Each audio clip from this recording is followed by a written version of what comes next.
बिस्मिल्लाहिर्रहमानिर्रहीम। Hepatitis B गुर्दे पे भी असर कर सकता है। अभी तक इसको काला यरकान सी को भी कहते हैं, इसे भी कह देते हैं। पीला यरकान याद रखिएगा वो हेपेटाइटिस ए है, वो माइल्डर फॉर्म है।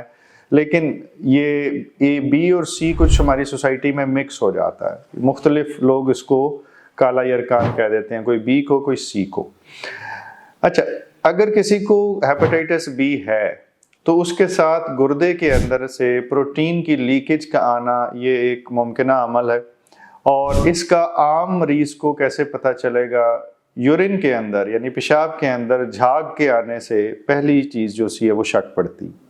बाज़ का लोग कमोड वगैरह यूज़ करते हैं और उसके अंदर नहीं पता चलता, तो जिस्म पे सोजिश, पेशाब में खून का आना, पेशाब के अंदर डार्क बहुत ही ज़्यादा ब्राउन कलर का यूरिन का आ जाना, उससे भी पता चलता। हेपेटाइटिस बी ज़्यादातर एक कंडीशन जिसको हम मेम्ब्रेनस नेफ्रोपैथी कहते हैं उससे एसोसिएटेड होती है। और इसके अंदर जो झिल्ली है गुर्दे की, उसके अंदर कुछ जाके इसकी एंटीबॉडीज़, आप समझें कि एंटीजन और एंटीबॉडी वो जाके जम जाती हैं। तो वो जो सी बिल्कुल टिश्यू पेपर की तरह की, फ़र्ज़ करें कि बड़ी पतली सी मेम्ब्रेन थी, वो मोटी हो जाती है। लेकिन मोटी होने के साथ साथ वो कारगर उतनी अच्छी नहीं रहती। अगर आप ज़हनी और जिस्मानी सेहत के बारे में इल्म, नए तरीका इलाज और नई से नई तहकीक के बारे में जानना चाहते हैं तो इस चैनल को सब्सक्राइब करें, बेल आइकन को क्लिक कर दीजिए। अगर वीडियो में कुछ अच्छा लगे तो लाइक एंड शेयर करें ताकि ये इल्म दूसरों तक पहुंच सके। नतीजा ये होता है कि वो अपने अंदर से कुछ प्रोटीन को लीक होने देती है जो नहीं होनी चाहिए, और उसके नतीजे में अगर वो ज़्यादा अरसा रहे तो गुर्दा जो है वो कमज़ोर होता जाता है और अल्टीमेटली क्रेटिनिन और यूरिया ये चीज़ें डिस्टर्ब हो जाती हैं। इसके test of course hepatitis B का पीसीआर करवाएंगे, कुछ इम्यूनिटी के टेस्ट हैं जिसमें हम C3 C4 के टेस्ट साथ करवाते हैं। यूरिन में प्रोटीन कितनी है उसको माप लेते हैं 24 घंटे का यूरिन इकट्ठा करके। अल्ट्रासाउंड करवा के देखा जाता है कि उसकी साइज़ कितना है किडनी का, और उसमें क्या किसी एक तरफ गुर्दे में साइज़ में छोटा तो नहीं है।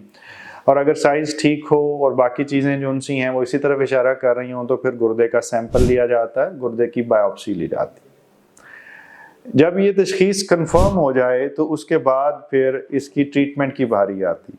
ट्रीटमेंट के सिलसिले में हम बहुत सारी चीज़ें दे सकते हैं, लेकिन वंस अगेन बुनियादी इलाज हेपेटाइटिस बी का ही है। और उसके लिए हमारे जो हेपेटोलॉजिस्ट कोलीग्स हैं वो उनकी हेल्प ली जाती है ताकि इसके बारे में जो भी लेटेस्ट रिकमेंडेशंस हैं हम उनको फॉलो कर सकें। हेपेटाइटिस बी और इनकी दवाइयों का सारे ही डॉक्टर्स को पता होता है, वो सब दे सकते हैं। लेकिन जब स्पेशलिस्ट हमारे यहाँ अब बड़ी फ्रीक्वेंटली मौजूद हैं आसानी से, तो हमें उनसे राय भी लेनी चाहिए और उनकी राय के मुताबिक इलाज को फॉलो भी करना चाहिए।